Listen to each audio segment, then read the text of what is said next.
Okay, இப்போ வந்து next point இதுதான். என்ன அப்படின்னா, நீங்கள் எவ்வளோ தான் வந்து மார்க்கெட்டில் கேண்டில் ஸ்டிக்ஸு, டெக்னிக்கல்ஸு, ப்ரைஸ் ஆக்ஷன் என்ன படித்தாலும் சரி, உங்களால் வந்து ப்ராஃபிட்டபுளாக வெளியே வரவே முடியாது. ஆல் ஓவராக பார்த்தீங்கன்னா நீங்கள் லாஸில் இருப்பீங்க, இல்லைனா ப்ராஃபிட்டே இல்லாமல் நியூட்ரலாக இருப்பீங்க.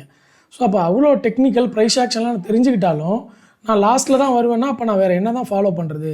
அப்போ எங்கே தான் மார்க்கெட்டு ஒர்க் பண்ணுது, மார்க்கெட்டில் எங்கே வந்து ப்ராஃபிட் பண்ணணும்னு நம்ம என்ன பண்ணணும் அப்படின்றது தான் வந்து இந்த வீடியோவோட கீ பாயிண்ட். ஓகே, இதுக்கு முன்னாடி எல்லோரும் ப்ரைஸ் ஆக்ஷன் பார்த்த உடனே என்ன தோணுன்னா, ஓய் ரொம்ப ஈஸி போல், இனிமேல் நம்ம சம்பாரிச்சிடலாம் அப்படின்னு நினைப்பாங்க. அதுக்கப்புறம் அவங்க வந்து அந்த ப்ரைஸ் ஆக்ஷன் கற்றுக்கிறதுன்றது பெரிய விஷயமே இல்லை. டெக்னிக்கல் வந்து புக்ஸ் படித்தாலும் பிளாக்ஸ் படித்தாலும் நீங்கள் கற்றுக்கலாம்.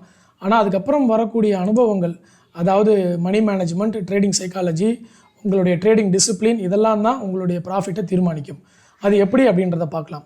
டோட்டலாக மார்க்கெட்டில் ட்ரேடர்ஸோடைய பர்சன்டேஜ் என்னென்னு பார்த்தீங்கன்னா 10% டெக்னிக்கல் தேவை, 30% மணி மேனேஜ்மெண்ட் தேவை, 60% ட்ரேடிங் சைக்காலஜி தேவை.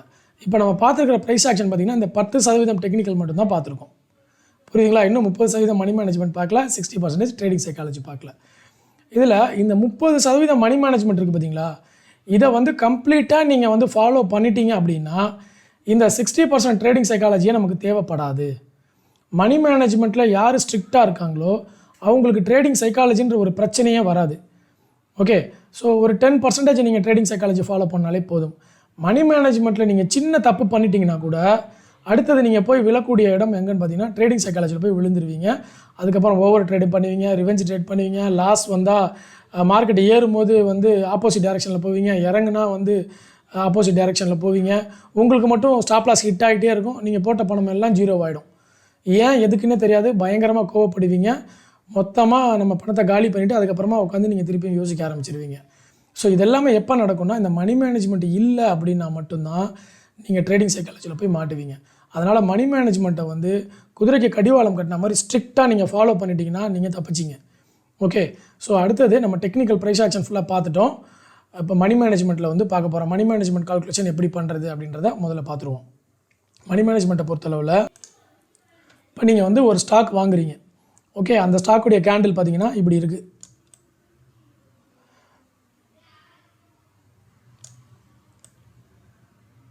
ஓகே, அடுத்த கேண்டில் வந்து இப்படி ரிவர்சல் போட்டாங்க. ரிவர்சல் கேண்டில் போட்டாங்க. இது வந்து இப்படி டவுன் ஆகிட்டு வந்துட்டு இருக்கக்கூடிய ஒரு ஸ்டாக்கு. நீங்கள் வந்து இந்த ஸ்டாக்கு இந்த ரிவர்சல் பேட்டர்ன் ஹேமர் பேட்டர்ன் போட்டதுமே நீங்கள் கன்ஃபார்ம் பண்ணிட்டீங்க நாளைக்கு இந்த ஸ்டாக்கு ஏறும்னு சொல்லிட்டு. ஓகே, ஏறுனோடனே நம்ம எந்த இடத்துல என்ட்ரி ஆக போகிறோம், இந்த இடத்துல கன்ஃபர்மேஷன் வந்தோடனே என்ட்ரி ஆக போகிறோம். ஓகேங்களா? ஸோ இந்த இடத்துல பார்த்தீங்கன்னா இதனுடைய லோ ப்ரைஸ் வந்து 100 ரூபாயில் இருக்குது, அப்ராக்சிமேட் ப்ரைஸ். ஓகே, நீங்கள் என்ட்ரி பண்ணுற ப்ரைஸ் பார்த்தீங்கன்னா நேற்றுக்கு கேண்டில் வந்து என்ன இருக்குது, இந்த இடத்துல வந்து 100 ரூபா வரைக்கும் இறங்கிட்டு 105 ரூபாவில் வந்து இந்த இடத்துல முடிஞ்சிருக்கு. இந்த இடம் வந்து 105 ரூபா, 100 ரூபாலேருந்து அப்படி மேலே ஏறி 105 ரூபாவில் வந்து முடிஞ்சிருக்கு நமக்கு. ஸோ இப்போ நீங்கள் என்ட்ரி ஆக போகிறது 105 ரூபா தாண்டி மேலே போகும்போது 105 ரூபா 50 பைசாவில் என்ட்ரி ஆகுறீங்க. ஸோ உங்களோட என்ட்ரி இந்த இடத்துல இருக்குது. இந்த கேண்டில் பேட்டர்ன் இப்படி பிரேக் ஆகும்போது நீங்கள் என்ட்ரி ஆகுறீங்க. என்ட்ரி பாயிண்ட் வந்து 105.50 இல்லை 106னே வச்சுக்கோங்க.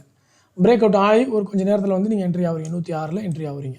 ஓகே, இப்போது உங்கள்கிட்ட உங்கள் ட்ரேடிங் அக்கௌண்ட்டில் இருக்கிற பணம் வந்து 50,000 ரூபா இருக்குன்னு வச்சுக்கோங்க. ஓகே, 50,000 உங்கள் ட்ரேடிங் அக்கௌண்ட்டில் நீங்கள் ட்ரேடிங்காக ஒதுக்கியிருக்கீங்க.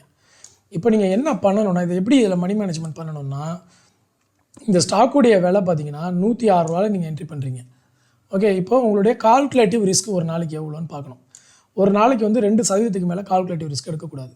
ஸோ இப்போ 50,000க்கு நீங்கள் என்ன பண்ணுறீங்க, 10%னா உங்களுக்கு எவ்வளோ ஆச்சு, 50,000க்கு 5,000 ரூபா ஆச்சு. 1%னா 500 ரூபாய், 10%னா 2%னா 1000 ரூபாய். கரெக்டுங்களா? ஸோ கால்குலேட்டிவ் ரிஸ்க் எவ்வளோ, ஒரு நாளைக்கு 1000 ரூபாய். நம்மளால் ஒரு நாளைக்கு 1000 ரூபாய்க்கு மேலே ரிஸ்க் எடுக்க முடியாது. ஸோ அப்போ நீங்கள் என்ன பண்ணுறீங்க, இதுதான் உங்களுடைய கால்குலேட்டிவ் ரிஸ்க்குன்னு முதல்ல நீங்கள் முடிவு பண்ணிக்கணும். 50,000 ரூபாய் இன்வெஸ்ட்மெண்ட்டு, என்னுடைய ஒரு நாளைக்கான கால்குலேட்டிவ் ரிஸ்க்கு வந்து 1000 ரூபாய். ஓகேங்களா? முடிஞ்சு போச்சுங்களா? எத்தனை பர்சன்டேஜ், 2%. ஓகே, இதை வந்து நீங்கள் 5 லட்சமாக இருந்தால் இதுக்கேற்ற மாதிரி மாற்றிக்கோங்க, 20,000 இருந்தாலும் இதுக்கேற்ற மாதிரி மாற்றிக்கோங்க, 15,000 இருந்தாலும் இதுக்கேற்ற மாதிரி மாற்றிக்கோங்க. ஓகே, ஸோ இப்போ 50,000 ரூபாய்க்கு 1000 ரூபா வந்து என்னுடைய கால்குலேட்டிவ் ரிஸ்க்கு. ஒரு நாளைக்கு 1000 ரூபா ஸ்டாப் லாஸ் வந்துச்சுன்னா எனக்கு பிரச்சனை இல்லை. அதுதான் வந்து இந்த கால்குலேட்டிவ் ரிஸ்க்குடைய கால்குலேஷன். ஓகே, இப்போ என்ன பண்ணுறீங்க, 106 ரூபாய்க்கு நீங்கள் என்ட்ரி பண்ணுறீங்க. இந்த கேண்டிலை பொறுத்தளவில் ஸ்டாப் லாஸ் எங்கே வைக்கிறோன்னா இந்த லோ தான் ஸ்டாப் லாஸ். இப்போது இந்த கேண்டில் வந்து பிரேக் அவுட் ஆகி நமக்கு மேலே என்ட்ரி ஆகிடுச்சு அப்படின்னா, என்ட்ரி ஆகிட்டு திருப்பி கீழே இறங்குதுன்னு வச்சுக்கோங்களேன், நீங்கள் எங்கே ஸ்டாப் லாஸ் வைக்கணும், இந்த லோவில் தான் ஸ்டாப் லாஸ் வைக்கணும்.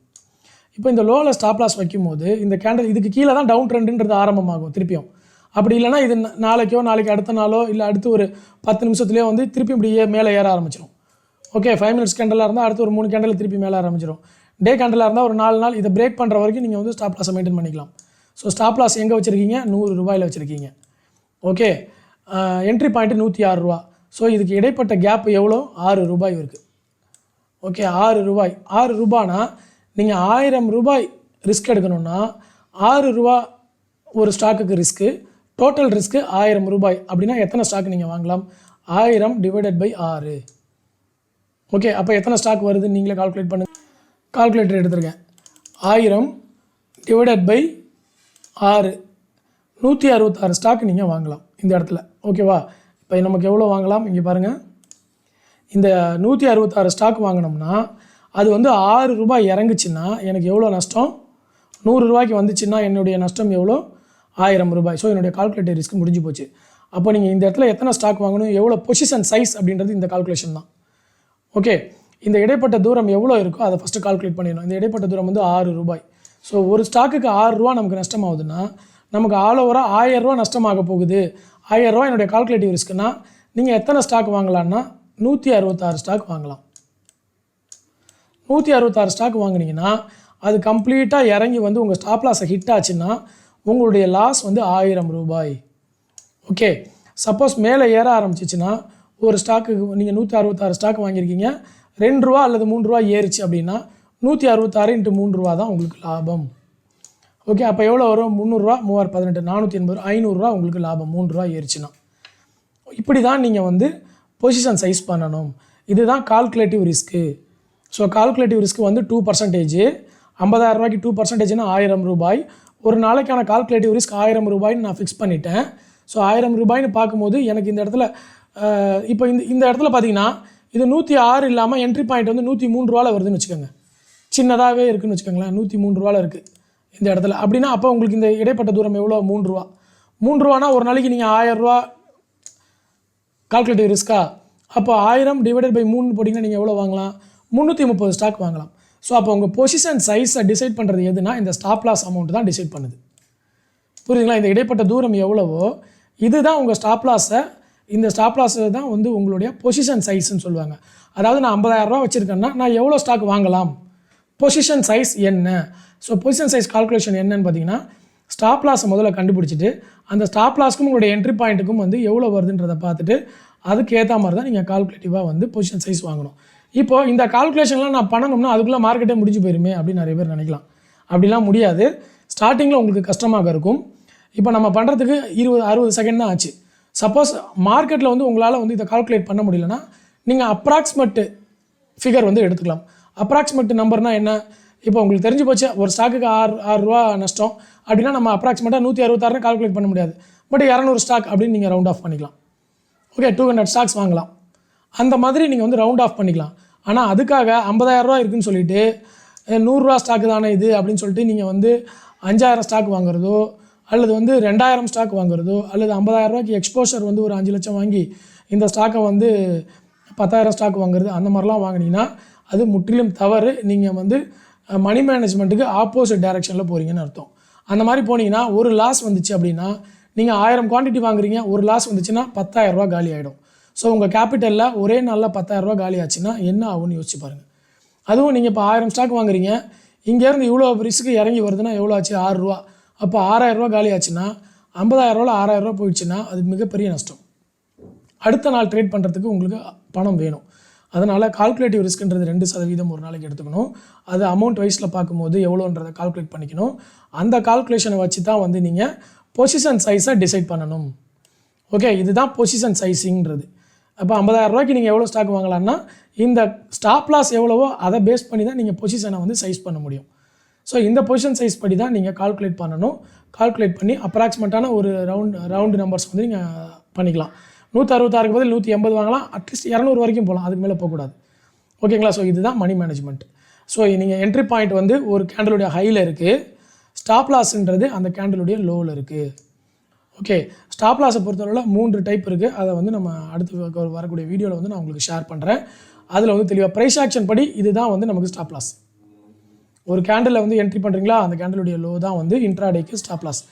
சப்போஸ் நீங்கள் வந்து ஷார்ட் டேர்முக்கு என்ட்ரி பண்ணுறீங்களா, ஷார்ட் டேர்முக்கு வந்து என்ன பண்ணணும்னா ப்ரீவியஸ் சப்போர்ட் தான் ஸ்டாப் லாஸ். ப்ரீவியஸ் சப்போர்ட் தான் ஸ்டாப் லாஸ். நிறைய பேர் ஷார்ட் டேர்மில் கூட என்ன பண்ணுவாங்கன்னா ப்ரீவியஸ் கேண்டிலுடைய லோ போட்டாலே போதும்னு சொல்லிட்டு லோலேயே வெளியே வந்துடுவாங்க. ஓகேங்களா, அது வந்து ஒரு மெத்தடு. பட் இன்னொரு மெத்தட் என்னென்னா ப்ரீவியஸ் சப்போர்ட் தான் வந்து நமக்கு ஸ்டாப் லாஸ் எப்பயுமே. ஸோ மோஸ்ட்லி நீங்கள் ட்ரேடிங்க்கு தான் கேட்குறீங்க. ட்ரேடிங்க்கு கேட்கும்போது ப்ரீவியஸ் கேண்டலோட லோ தான் ஸ்டாப் லாஸ். ஸோ என்ட்ரி பாயிண்ட்டுக்கும் இந்த லோவுக்கும் இருக்கக்கூடிய இடைப்பட்ட தூரத்தை வந்து நீங்கள் ஃபஸ்ட்டு எவ்வளோ இருக்குன்றதை கால்குலேட் பண்ணிவிட்டு அந்த அமௌண்ட் வந்து உங்கள் ஸ்டாப் லாஸ்க்கு எவ்வளோ வருதுன்றதை நீங்கள் கால்குலேட் பண்ணி எத்தனை நம்பர் வந்து நீங்கள் வாங்கலாம், பொசிஷன் சைஸ் அப்படின்றத பிரித்து எடுத்துக்கணும்.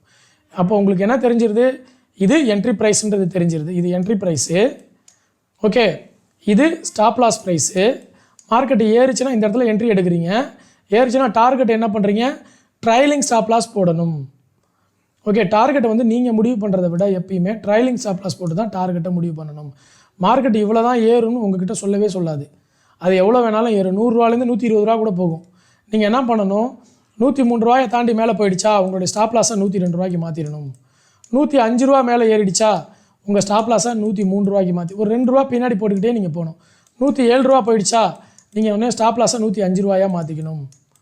அப்போ என்ன ஆகும், ஃபுல்லாக அது ஏற ஏற ஃபுல் ப்ராஃபிட்டை நீங்கள் போய் பிடிக்க முடியும். மேக்ஸிமம் நம்மளால் எவ்வளோ ப்ராஃபிட்டை பிடிக்க முடியுமோ அவ்வளோ வந்து நம்ம ட்ரை பண்ணணும். ட்ரை பண்ணி முடியலன்னா பரவாயில்ல, ஆனால் ட்ரை பண்ணாமல் இருக்கிறது தான் தப்பு. அதனால் ப்ராஃபிட் புக்கிங்கிறது ட்ரைலிங் ஸ்டாப் லாஸில் நீங்கள் ரன் பண்ணணும். ஸ்டாப் லாஸ்ன்றது இந்த இடத்துல முடிவு பண்ணிட்டீங்க, என்ட்ரி பாயிண்ட்டு இந்த இடத்துல முடிவு பண்ணிட்டீங்க. அப்போ உங்களுக்கு மார்க்கெட்டில் என்ன வேலை, டேட்டா என்ட்ரி வேலை மட்டும்தான் இருக்க போகுது. பிரேக் அவுட் ஆனால் என்ட்ரி, ஸ்டாப் லாஸ் இந்த இடம் முன்னாடி தெரிஞ்சு போச்சு, ஸ்டாப் லாஸை போட போகிறீங்க. ப்ராஃபிட் மேலே ஏறிக்கிட்டே இருக்கா நீங்கள் நினச்ச மாதிரி, ட்ரைலிங் ஸ்டாப் லாஸ் போட்டு பின்னாடி போகிறீங்க. ட்ரைலிங் ஸ்டாப் லாஸ் போடுறதுக்கு ப்ராக்டிஸ் இல்லையா, ஒரு 2 ரூபா இல்லை 3 ரூபா வந்து டார்கெட்டை வச்சுட்டு ஃபஸ்ட்டு ப்ராக்டிஸ் பண்ணுங்கள். அதுக்கப்புறம் ட்ரைலிங் ஸ்டாப் லாஸை வந்து தாண்டி மேலே போட்டு ஏறுவதற்கு ப்ராக்டிஸ் பண்ணிக்கோங்க. ஓகே, ட்ரைலிங் ஸ்டாப் லாஸ் கண்டிப்பாக ப்ராக்டிஸ் பண்ணி தான் ஆகணும். அப்படி பண்ண முடியாதவங்க முதல்ல வந்து ஒரு 2 ரூபா 3 ரூபா ப்ராஃபிட்டில் வந்து ஃபஸ்ட்டு வெளியே வாங்க, ஒரு 10 ட்ரேட் பண்ணுங்கள். அந்த டென்ஷன் குறைஞ்சதுக்கப்புறம் ட்ரைலிங் ஸ்டாப் லாஸை கையில் எடுங்க. ஓகேங்களா, ஸோ இப்போ உங்களுக்கு பொசிஷன் சைஸ் அப்படின்றது தெளிவாக தெரிஞ்சு போச்சு. இது கன்ஃபியூஸாக இருக்குன்னா சொல்லுங்கள், இதை ஒரு எக்ஸலில் நான் உங்களுக்கு கால்குலேஷன் மாதிரி போட்டு அனுப்பிச்சிடுறேன். ஓகேங்களா, இப்போ தெளிவாக புரிய வச்சுட்டேன். இதை நீங்களே எக்ஸல் ஷீட் போடலாம், இல்லைனா நானே கூட போட்டு உங்களுக்கு அனுப்புகிறேன். Position size calculation. ஓகேங்களா, பொசிஷன் சைஸ் கால்குலேஷன், மணி மேனேஜ்மெண்ட்டு எல்லாமே இதில் வந்து அடக்கும்.